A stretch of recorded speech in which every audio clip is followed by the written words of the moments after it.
Sometimes we rush to tell people that say no to what doesn't align and say yes. But in the beginning, I said yes to everything, except obviously what really goes against my value. I think especially when you're trying to bring in income and put yourself out there, it's okay to sometimes take some brand, and then eventually as your business builds and you've got that consistency and you've got those long-term relationships, then you say no.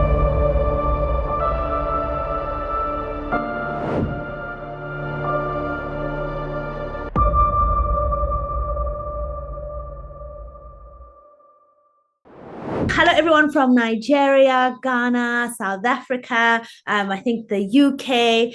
It's so nice to speak to a global audience. I am Zulu, so every now and then I always slip in some Zulu words, but I'm going to try and be disciplined and speak English. So I have about 10 to 15 minutes to share and on building brands that stick, the creator aura.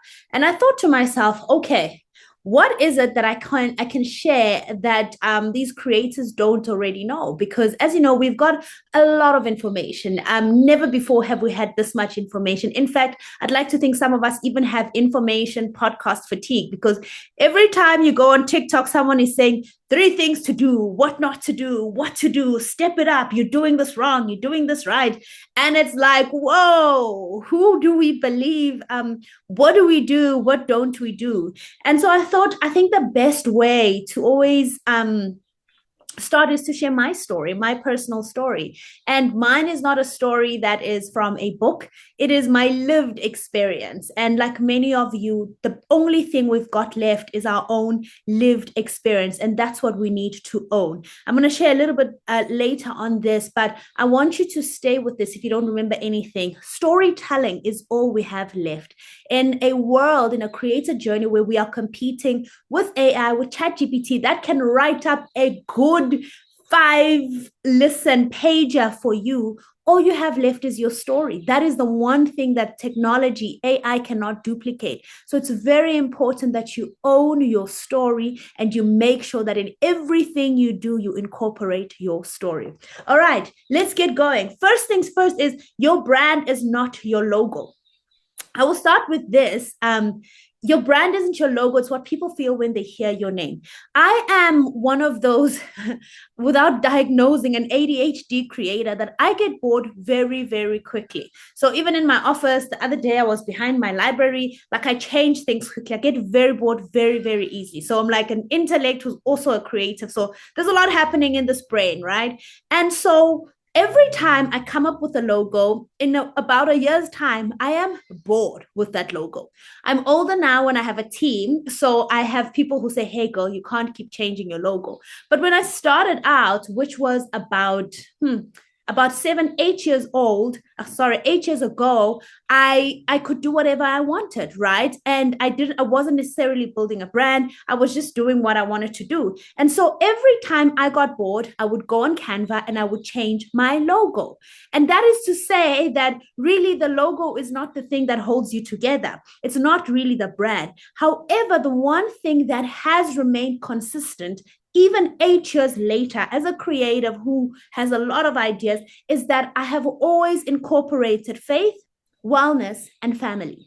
And 8 years ago, I didn't necessarily have those titles. I was like, oh, I'm a lifestyle creator. But if you go back to my old videos, from the very first one to conversations with my husband and even my vlogs, you will see that there's a pattern of faith, a pattern of wellness, and a pattern of family. And that is who I am. That is my brand. And every time people hear my name, they know that she is God-fearing. She loves her family, but she also loves wellness. And wellness is not limited to a matcha, but a lifestyle that I talk about. So in everything that I do, those touch points are always there, right? So remember, your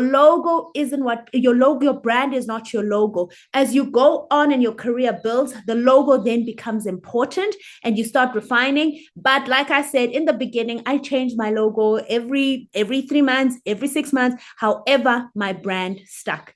All right, let's go to slide 2 and let me tell you a bit of a backstory on who I am and how I started. So how did I start my creative journey? The way that I started, I always say the creative world happened to me, right? Just a backstory, I always wanted to be a singer, and at some point I wanted to be a designer. Then I wanted to be an accountant. So then I went and I studied accounting, but then I dropped out and I wasn't sure. But throughout my journey, there's always been an entrepreneurial spirit, right? And so when I got married, my husband said, okay, my love, what do you actually want to do? And I really did not know what I wanted to do. Again, I have all these multiple talents that were not yet refined, right? And at the time, I didn't necessarily have access to we didn't have TikTok, we didn't have chat GPT where you can say, tell me what I should be doing. Social media was still a social platform versus a getting ideas of what to do as a 23, 24-year-old. So then I saw it was a newspaper article of how to make 10,000 Rand a month. And I don't know how much that is in dollars, but 10,000 Rand a month at the time was like, oh my gosh, this is big money. I want to make 10,000 Rand a month. It would change our lives. Not really. But at the point, it felt like, oh, this would change my life. And so I said, let me go study a nail course. So I saw this course on a poster that says make 10,000 Rand a month. So when I started that, it was not based on I'm building a brand, I want to be this. It was based on I needed to meet a need, which I think a lot of creators start. I really needed to meet a need, a financial need, but also almost a purpose need. Like I wanted to feel useful. I didn't want to just wake up and have nothing to do. And so then I go and I study. After I study the nail course, I try to get a job. Nobody wants to hire me because I'm not good at nails yet. You know, when you just come from studying, you are like an intern, you're like a rookie, you know, you're at the bottom of the bottom. And because I'm a go girl, I need to make this 10,000 Rand a month. I say, you know what? I've got a car, I've got a spare bedroom in our house. We're going to do some house calls. People are going to come to us. I'm going to start this business. It took me about 3-4 hours to do a set of nails. It should take you 1.5 hours. And so I advertised this business, again, created a logo on Canva, printed out some stuff, and that's how the business started. Now, my husband was on a yes, the struggle of multifacetedness. Exactly. Literally, you put it so well, Gift. So my husband was on a television show, and so he was popular, and we had just gotten married, and people started following me on social media. So I just had social media because it was cool, not because I was popular or I thought I'm going to be an influencer. That name wasn't even there. But every time my husband would post my picture, I would get new followers. So I was like, okay, so clearly our love story has something. So what I started doing was like, I actually need this to work for me. So on my page, I started telling stories about our love story, about our marriage, about our wedding, etc. And I would share those stories and I would get followers. And then immediately I would share my Canva post on my salon. And that is how I got my first clients. And yes, in that first month, I made 10,000 Rand. And it's not because my nails were good. It's because of the story of our love that attracted people to me. And I got my customers. And I will be honest, the nails were not good, but my interaction with people has always been consistent. So the gift of speaking, the gift of welcoming people, the gift of just conversating and seeing people is what has held me together, even when I didn't have even when my skill was not yet sharpened. Obviously, because of integrity, I did sharpen my skill, and then the salon started growing. My husband says to me, I think you should start a YouTube channel. I'm like, what? A YouTube channel? Isn't that for like music videos? And I realized that shortly, no, there's vlogs, there's things like that. So we start the YouTube channel, and my first video, I'm sitting on the floor in a cushion and I'm speaking like this in a time where that wasn't really a thing. Podcasts were not necessarily a thing, but I was like, okay, I don't know what to do. And he said, I'll switch on the camera, you just talk. And just like that, I spoke and I spoke and I spoke. And overnight we had our first 1,000 subscribers. And then I tried getting into vlogging because that's what was out there, but I could see that this is not something I'm very comfortable with. So I started having conversations before I knew that I am a podcaster.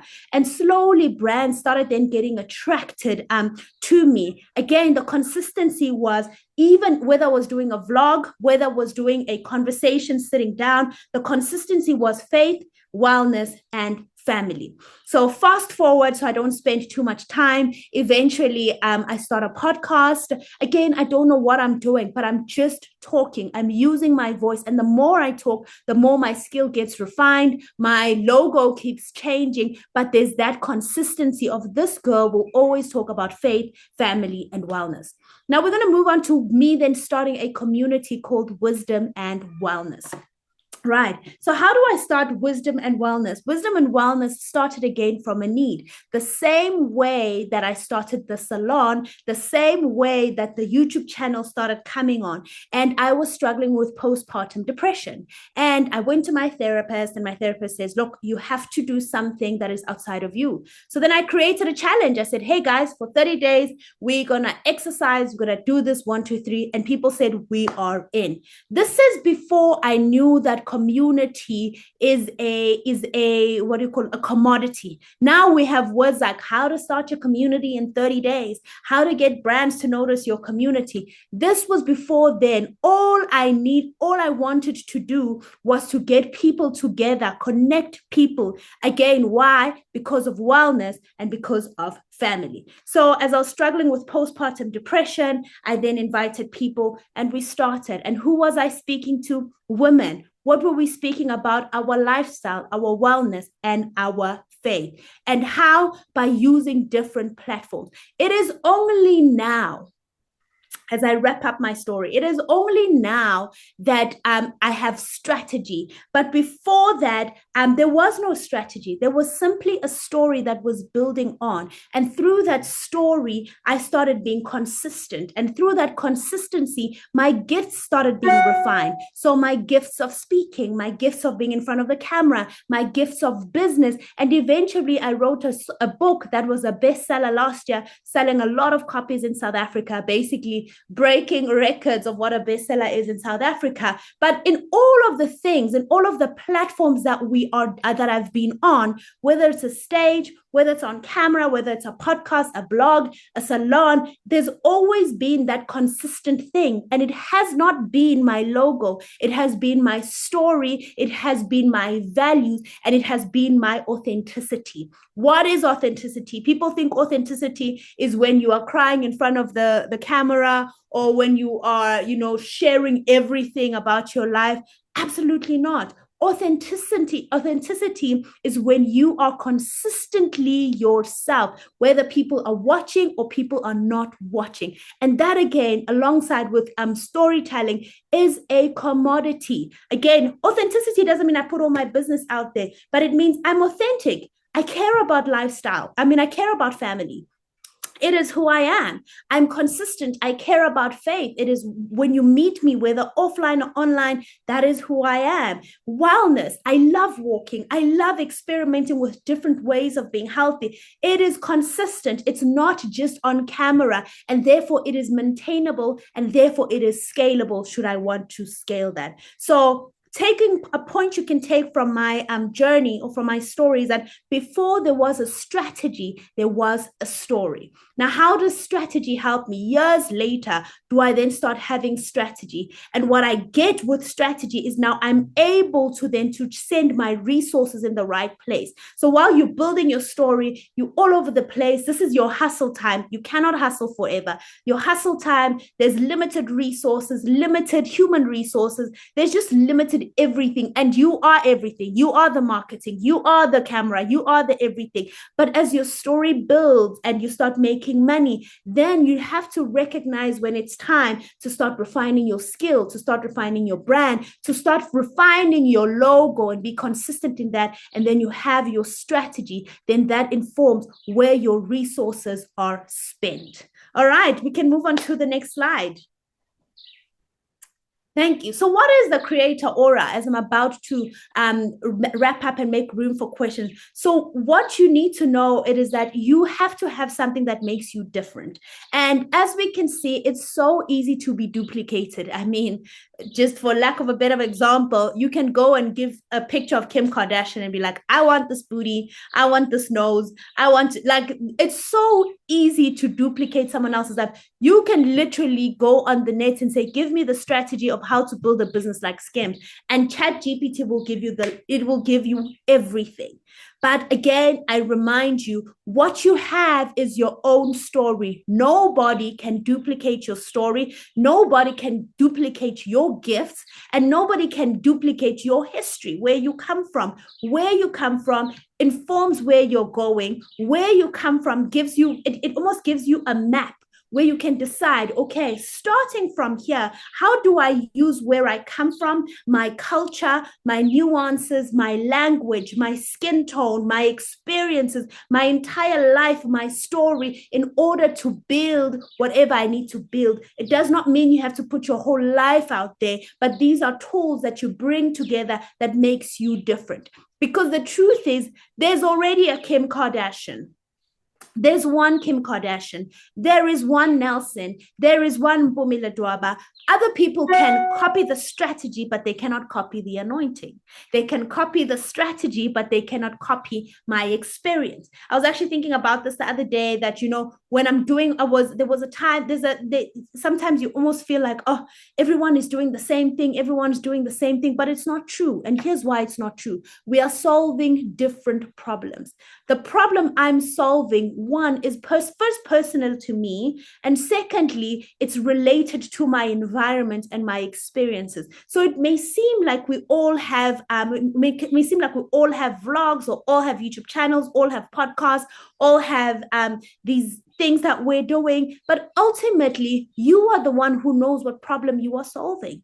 You are the one who knows what your story is. You are the one who has the voice, the accent, the language, the skin color, the fashion. I've got my gray hair. It makes me different, and I embrace it. So perhaps a creator aura is starting to embrace all the things that come with us, instead of changing them so that they can align with what society says this is what a brand is. There's one you. You have skills. Sharpen those skills. And then once you've sharpened those skills, build character. Again, what is character and authenticity? Is doing it even when nobody is looking. You can put on a reel and pretend to be a runner for 30 seconds, and we'll believe you for a good few months. But eventually it will show. But if you're consistently that person, it is undeniable. So what do brands buy? Brands don't just buy reach, because now we know that people can buy bots. It is easy. People can buy bots. And just because you have followers does not mean that you are influential. When you are influential, you are a person who influences decisions that people make. When you speak, your voice is heard. So just because you have 1 million followers or you have 2,000 followers does not mean that it does not mean that you're influential. You could have a creator who's influential with 100 followers, and an influencer who has or creator with 2 million followers and not influential at all. So it's important to understand who you are speaking to and build connection. So I wrote here, brands buy connection. And again, brands are now starting to buy storytelling, because that is what we have left. That is why you see brands, you will see they're buying into communities. Brands are going offline, because online, we no longer know what is real. We no longer know what is real. So it is going to be hard to compete online. Not impossible. It's going to be hard. So you're going to have to be strategic. So make sure that you sit down today. At the end of the day, go and sit down. What is it that makes you different? What is your story? What is the one thing that stands out? What has been consistent in your life? One of the things that has been consistent in my life is that I've always been a chatterbox. In class, whenever they needed someone to pray, I would lift up my hand. Whenever there was a family thing, I would be the one talking. And consistently, I've been speaking. But out of maturity and respect for my craft, I have then started to refine that. All right, next slide. I think I'm still on time. I'm going to end it here. All right. So ask yourself, here are some things you can ask yourself as we close. What do I stand for? What don't I compromise on? What am I consistently doing?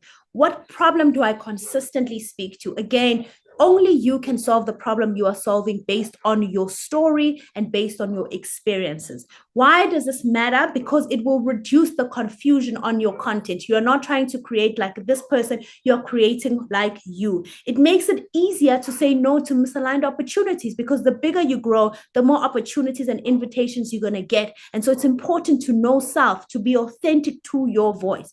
If you don't define your message, the algorithm will, and you will drown in the algorithm. So once you define your message, you know where you fit in, you know who you speak to, and you know how you speak to people. In closing, use your story. Next slide, please. Thank you. In closing, use your story. It will bring clarity instead of chaos. Alignment will attract your people. You all have there's a lot of people in the world. You have your people. But if you are aligned, you will attract your people. If you're all over the place, you will not have a solid community. And lastly, consistency is the only thing you have control over. Being viral, you cannot control that, but being consistent, you can control that. In closing, be authentic, use your story, be consistent. Thank you so much.